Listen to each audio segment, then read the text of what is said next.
Undercover boss walks into his own store and finds a cashier in tears, but what follows is worse. Hello, everyone. Before we begin today's story, I have a small favor to ask. Please hit subscribe and turn on the notification bell so you never miss our channel's new videos. It's quick, free, and the best way to support us in bringing you more dramatic stories. Your support means the world to us. Where are you watching from? Drop your city or country in the comments below. Thank you very much. Now let's return to our main character. The automatic doors slid open at Grayson's Market, letting in the dry summer air.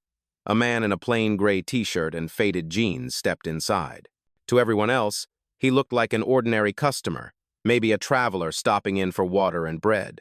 No one knew this was the founder himself, walking into his own chain disguised as a stranger. And right there at the first register, he froze. The cashier, a young woman with a name tag that had begun to peel at the edges, was wiping her eyes with the cuff of her sleeve. She kept her head down, trying to scan items through the checkout, her voice flat and mechanical. To the customers in line, it looked like a delay. To him, it was the sound of something broken. The man in front of him muttered impatiently, "Come on, it's not rocket science." No one else said a word.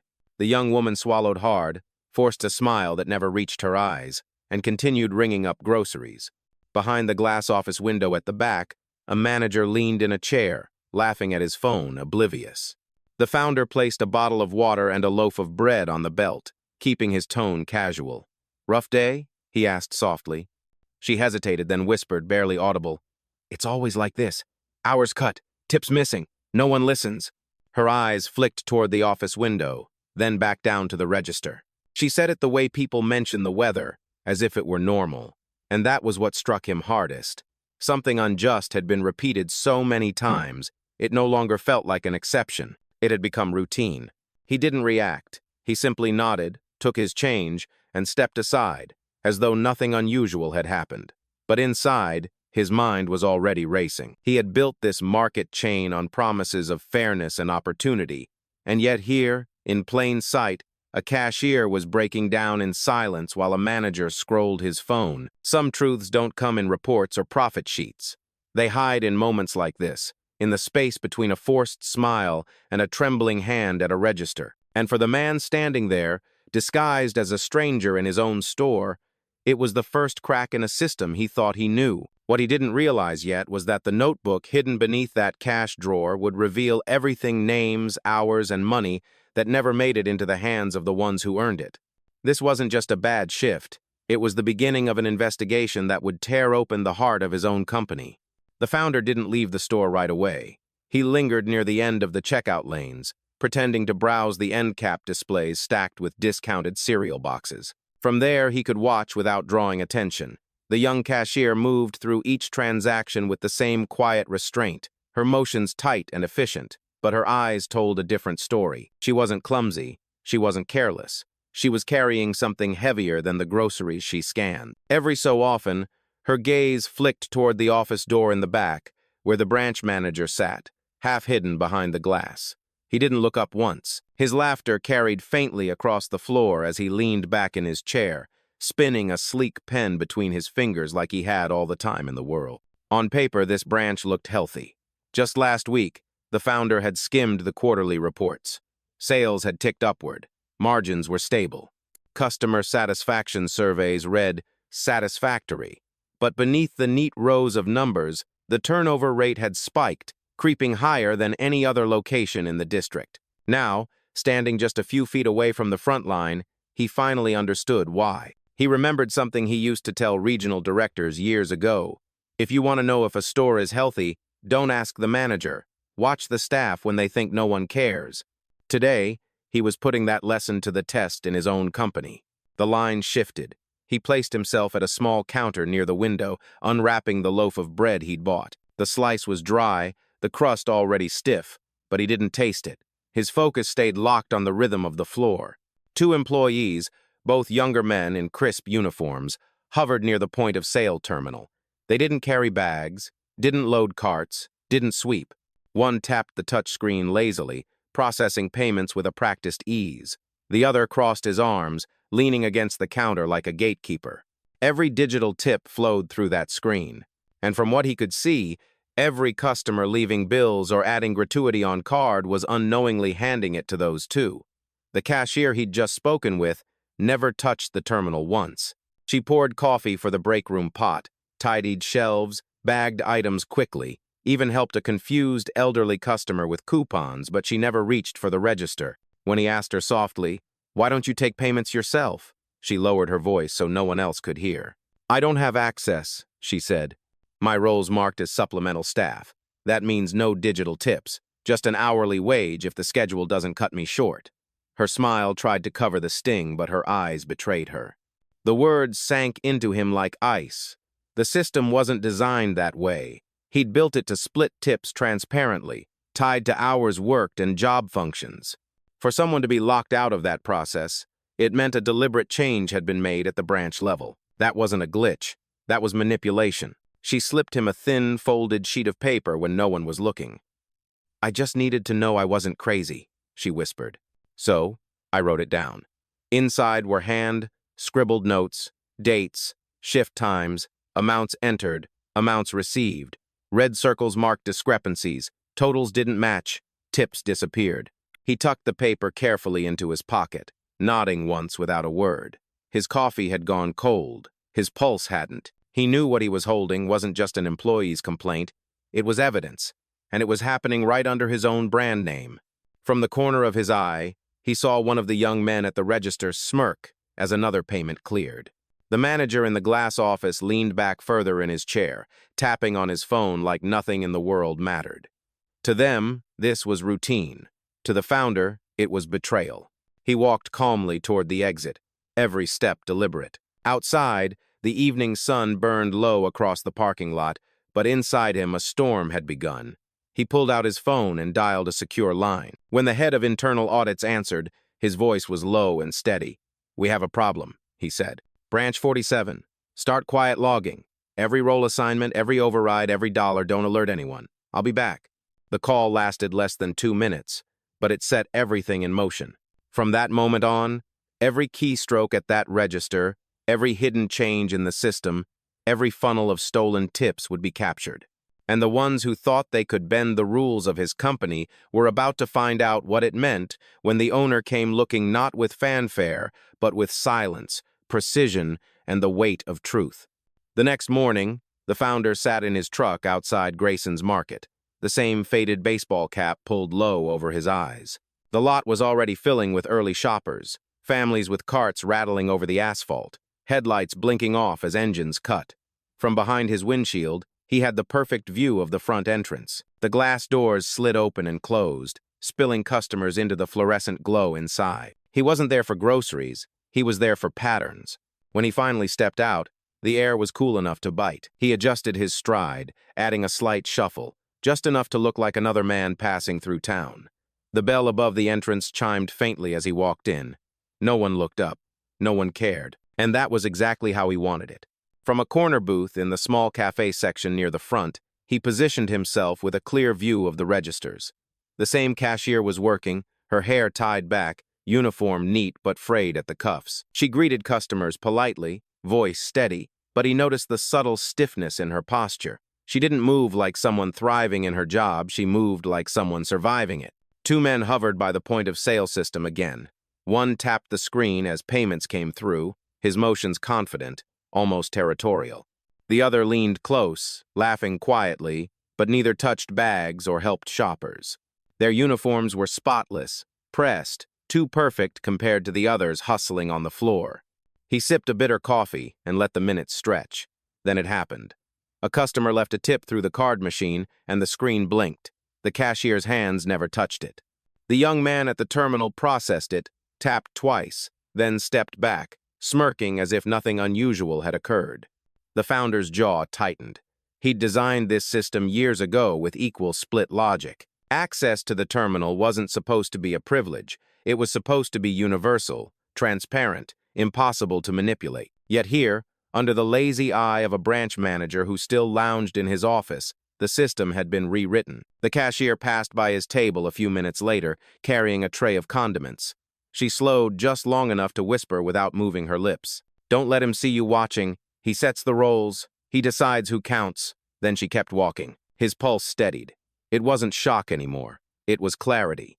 The paper she'd given him yesterday wasn't paranoia. It was a map. Now he could see the trail for himself. He waited until her shift ended. She slipped him another folded note on her way out, hiding it beneath a napkin.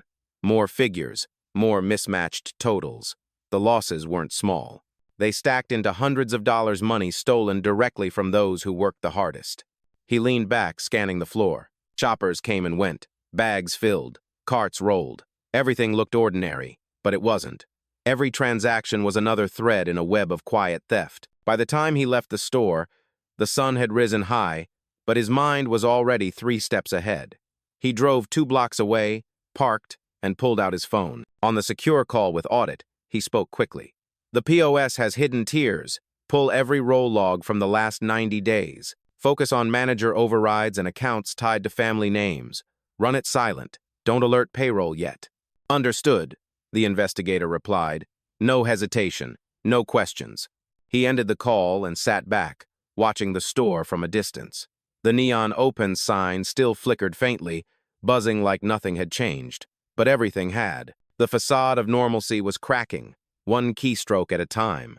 He thought about the young cashier, about the weight she carried quietly, the way she still poured coffee for strangers while losing her own pay.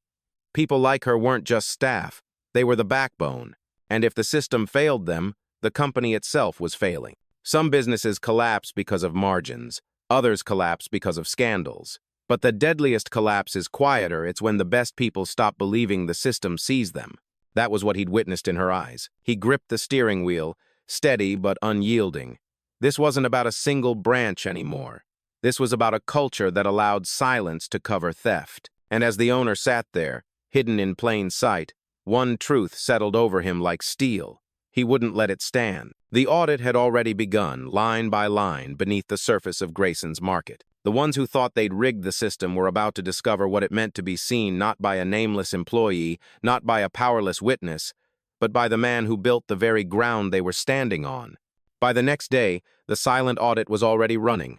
From the outside, Grayson's market looked the same as it always did, sliding doors, humming lights, and carts rattling across cracked pavement. But behind the curtain, every keystroke at the register was now being captured, every change in role assignment, every override in the system.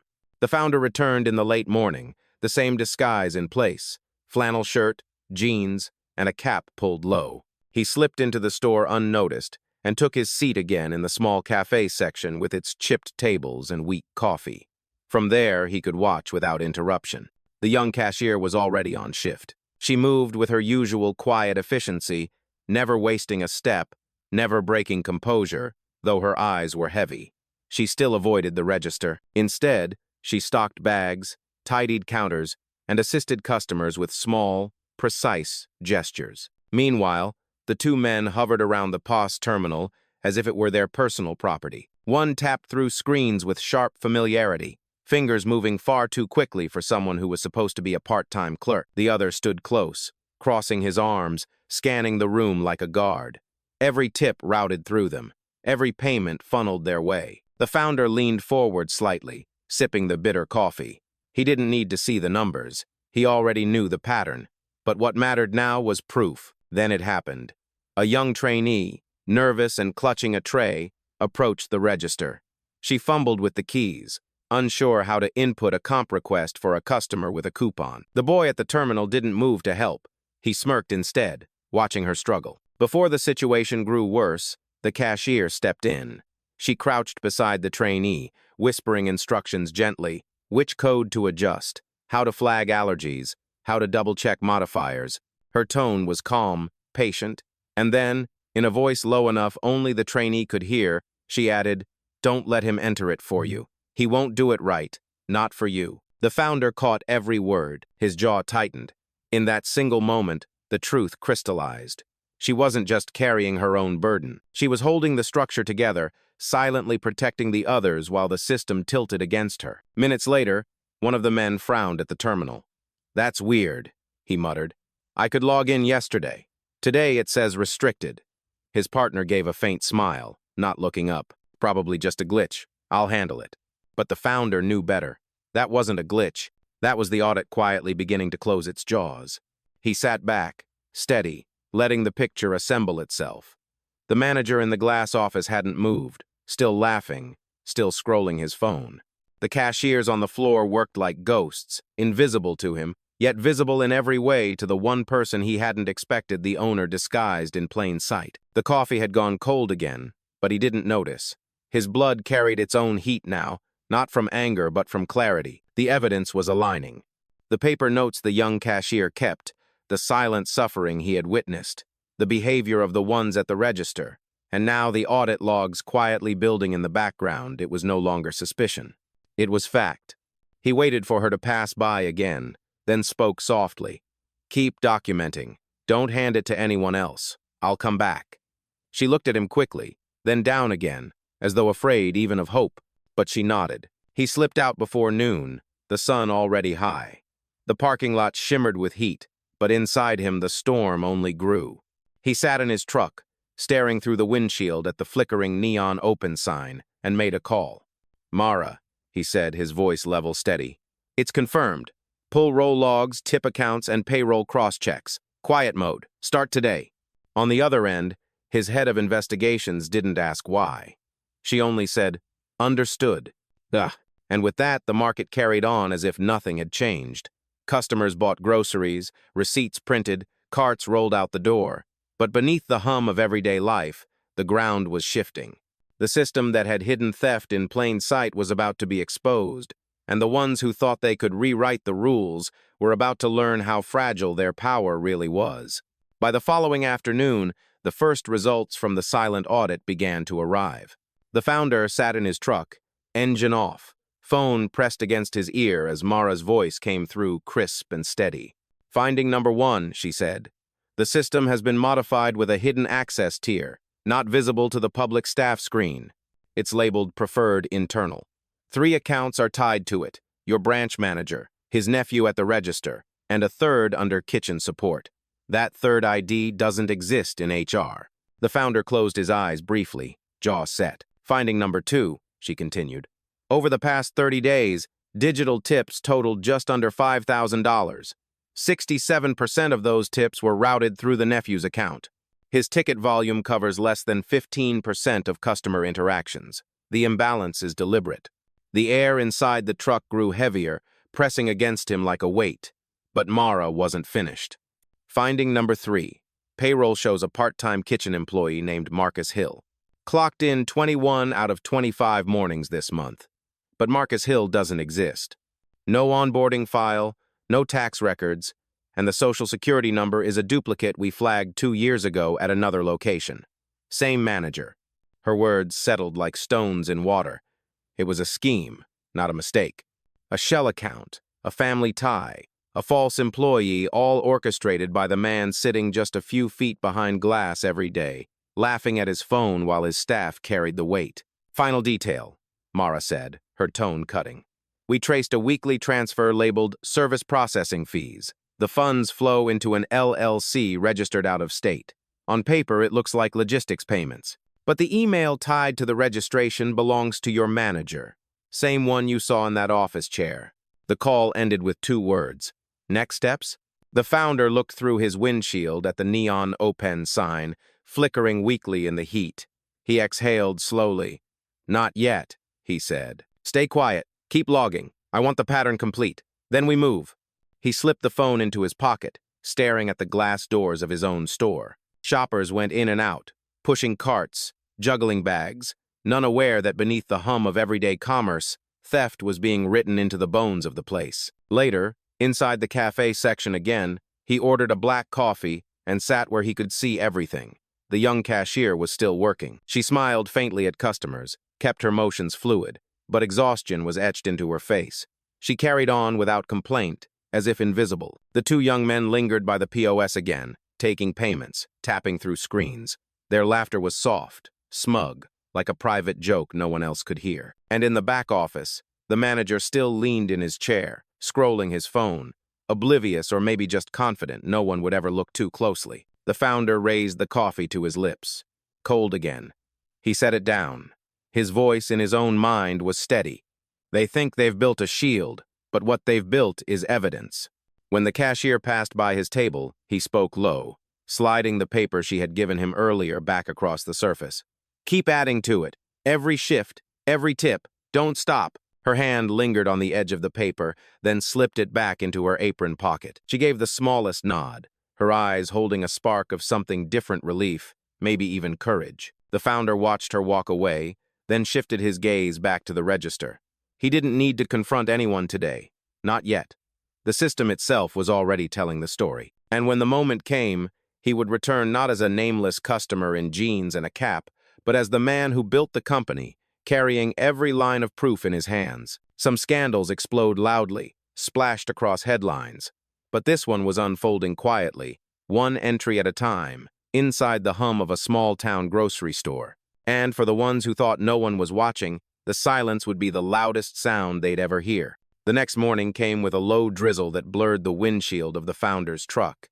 He sat parked across from Grayson's Market, watching the building emerge and fade behind streaks of rain. To a passerby, it looked like an ordinary grocery store in an ordinary town. But to him, every flicker of the neon open sign carried the weight of betrayal. He hadn't touched the bagged toast on the passenger seat. He hadn't come for food. He had come for proof. Through the rain-soaked glass, he could see the early shift beginning. The young cashier was already inside, sleeves rolled, apron tied. She moved quickly between customers, keeping the pace of someone who knew every second counted. She wasn't faster than anyone else, just more deliberate, more intentional. That distinction mattered. It was the mark of someone who carried pride in her work, even when the system erased her from its rewards. He stepped out into the drizzle, pulling his hat lower, adopting the same uneven shuffle he'd practiced. Inside, the bell chimed as he entered. No one looked up. No one questioned him. He walked to the same booth in the cafe section, sitting with a clear view of the registers. The rhythm hadn't changed. The two young men remained fixed at the POS terminal. One processed the card payments, the other leaned in close, arms folded, smirking between swipes. Neither touched bags. Neither lifted a hand to help. Every tip passed through their fingertips. Every dollar skipped the ones who had earned it. The cashier approached his table again, carrying a cup of black coffee and a slice of toast she hadn't charged for. She set them down carefully, her voice polite but quiet. "Busy morning," she murmured. He studied her face, then asked in a neutral tone, "Guess that means the tips are good?" Her pause lasted only half a second, but in that half second, he saw everything. Her smile didn't reach her eyes. Morning shifts are the worst, especially when we split them. Only a few actually see anything. The words landed harder than the drizzle outside, not because of what she said, but because of how she said it. Like a weather report, ordinary, expected. A wrong so normalized that it no longer shocked anyone inside these walls. She turned quickly to another customer before he could say more, but when she passed by again, her voice dropped lower, just above a whisper. "He sets the rolls. That's why I can't swipe. That's why I don't see the tips." Her chin tilted discreetly toward the back office, where the manager leaned in his chair, tapping his pen against the desk, posture relaxed. The founder kept his face neutral. Inside, his pulse was steady fire. She had just confirmed what the logs were already proving. The manipulation wasn't accidental. It was designed. Minutes later, she slipped something from her apron. A thin notebook, edges curled, pages worn from use. She placed it gently on the table beside his coffee, her hand trembling just slightly. "I didn't want to complain," she whispered. "I just needed to know I wasn't imagining it, so I started writing it down." He opened the notebook carefully, like handling something fragile. Inside, each page was a record. Dates, table numbers, bill totals, the tips shown on the POS, the tips she actually received. Red circles marked the discrepancies, notes in the margins, timestamps. It wasn't accusation. It was evidence. Her eyes lowered as he scanned the pages. "I've lost more than $600 in a month. But what hurts more is that no one ever asked who divides it. No one checked." "Oh." He closed the notebook softly, not with finality but with reverence. He didn't speak, but in his chest, something shifted. A store can recover from bad margins. It can bounce back from slow quarters. But when the best people start to believe the system doesn't see them, that's what kills a business from the inside. He slid the notebook back toward her with a folded, sticky note tucked into the cover. 3 words in block letters. Keep documenting. Wait for me. Then he stood, leaving the cold coffee behind. At the register, one of the young men smirked as another tip cleared. The manager didn't look up from his phone. Customers went about their day, unaware that the ground beneath this store had already begun to crack. The drizzle outside hadn't let up. But for the founder, the storm had already started. And soon, the ones who had hidden behind laughter and false titles would learn how quickly silence can turn into judgment when the right eyes are watching. That afternoon, the founder drove away from the market without looking back. The rain had cleared, leaving the asphalt steaming under a pale sun, but inside him the storm only grew louder. He gripped the wheel tightly, pulling into a quiet parking lot a few blocks away. For a long moment, he sat still, notebook photographs saved on his phone, the cashier's words echoing in his head. It was time to move from suspicion to confirmation. He dialed Mara again, voice steady. Line by line, he said. Roll assignments, tip accounts. I want every override, every transfer, every hidden tier. Already on it, she replied. We put the terminal in silent audit mode yesterday. Everything's recording without alerting staff. We've pulled 3 anomalies already. The founder exhaled, but it wasn't relief. It was resolve. By the next morning, the first detailed report landed in his inbox. Finding number 1. The hidden preferred internal tier was still active, granting advanced access to 3 accounts. The manager, his nephew, and the fabricated kitchen staffer. Finding number 2. Over the last 30 days, nearly $5,000 in digital tips had been collected, with 67% funneled through the nephew's account despite minimal service volume. Finding number 3. The phantom employee Marcus Hill had clocked nearly full-time hours but didn't exist in HR files, tax records, or onboarding. Then came the final nail.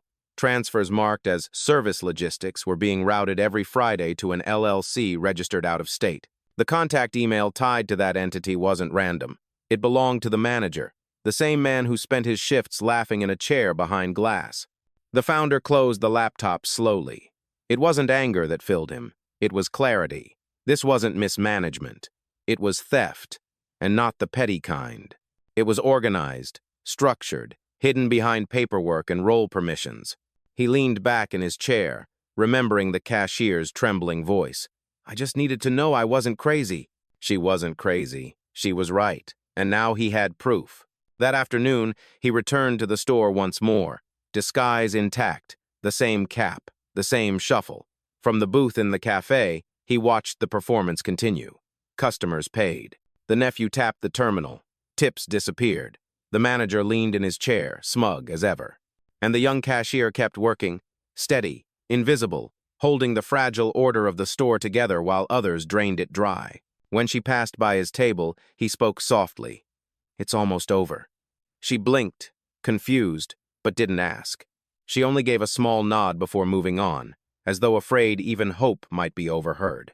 The founder sat back, letting the hum of the store wrap around him. Every sound, the beep of the scanner, the shuffle of carts, the buzz of the neon sign felt heavier now, layered with the truth underneath. To everyone else, it was just another day. To him, it was the countdown to revelation. Some truths don't arrive with headlines or shouting. They arrive quietly, built line by line in notebooks and hidden audits, until they can no longer be denied. That was the moment approaching now. The silence before the storm. He finished his coffee, cold again, and stood. This time, he didn't leave with the shuffle of a tired traveler. He left with the steady stride of a man who knew exactly what was coming, and when he returned, he wouldn't be hiding behind a cap or an alias. He would be coming back as the one person none of them expected, the man who built this company, carrying every piece of evidence they thought would stay buried. For the first time since stepping into that market, he allowed himself a small smile, not of joy but of certainty, the kind that comes when you know the game is almost finished. And the ones who thought they were untouchable were about to learn that nothing hidden stays hidden forever. 2 days later, he returned to Grayson's market. But this time there was no disguise, no cap, no flannel, no uneven shuffle. He walked through the sliding glass doors in a pressed navy suit, the kind of presence that didn't ask for attention but commanded it anyway. Heads turned. The hum of casual chatter quieted. The young cashier froze behind her register. Her eyes widened as recognition flickered across her face, not because she'd seen him before, but because she finally understood who he was. The man who had sat quietly at her table drinking cold coffee wasn't just another customer. The founder placed his hand firmly on the counter. His voice carried across the floor, calm but sharp. "I think it's time everyone knew who I am." The manager stepped quickly out of his office, his laugh gone, his phone shoved into his pocket. He straightened his shirt and tried to mask the unease spreading across his face. "Sir, can I help?" The founder cut him off, placing a folder thick with printed audit logs on the counter. "You've been stealing from your own staff, manipulating role assignments, creating fake employees, routing money to your own shell company." He didn't raise his voice, but the weight of his words silenced the store. Customers stopped mid-aisle. Employees froze where they stood. The manager's face drained of color. He stammered, That's not true. It's a misunderstanding." The founder opened the folder, spreading pages across the counter. Payroll mismatches, tip reports, duplicate Social Security entries, transfers into the LLC. Every line highlighted, undeniable. "This isn't a misunderstanding, this is theft, and it ends today." The young cashier stood motionless, her hands trembling on the edge of her register. For the first time, she wasn't invisible. The spotlight had shifted, and it landed squarely on the truth she had carried quietly for months. The founder turned toward her, his voice steady but softer. "You kept the records. You spoke up, even when no one else did. That's integrity. That's what keeps a company alive." Then he looked back at the manager, who had begun to sweat under the fluorescent lights. "You're finished here. Effective immediately." The silence that followed was heavy, broken only by the faint buzz of the neon sign outside. No applause, no shouting, just the undeniable presence of justice landing where it needed to. For the first time, the cashier lifted her head fully. Her eyes met his, and in them was something he hadn't seen before, not fear, not exhaustion, but relief. The weight she had carried alone was finally gone. The founder closed the folder, tucked it under his arm, and stepped back. "This store will run differently from now on. Everyone gets seen. Everyone gets paid." And with that, he turned toward the door, leaving behind silence more powerful than any speech. The kind of silence that comes when the truth has finally been spoken aloud. The next morning, the store opened under new rules. The audit logs had already been sent to corporate. Payroll corrections were processed overnight. The hidden tiers in the POS system were deleted, and access was reset so every employee could see and share tips transparently. The founder arrived early, not in a suit this time, but in a simple jacket, standing quietly at the back of the store as the staff clocked in. The young cashier was among the first. She looked different, her shoulders a little straighter, her steps a little lighter. For the first time, she wasn't avoiding the register. When a customer paid and added a tip, the screen split it automatically, routing a fair share directly into her account. She blinked at the confirmation, as if testing whether it was real. Later, she walked past him in the aisle, carrying a stack of receipts. She paused, just long enough to meet his eyes. No words, just a small nod, the kind that said more than gratitude ever could. The founder returned it with a faint smile. Then he looked out across the store. Shelves stocked, carts rolling, customers chatting. Nothing looked different to the outside world. But beneath the surface, everything had changed. He thought about the notebook she had handed him, pages filled with red circles and quiet proof. Most people would have dismissed it as paranoia, scraps of paper no one would ever bother to read.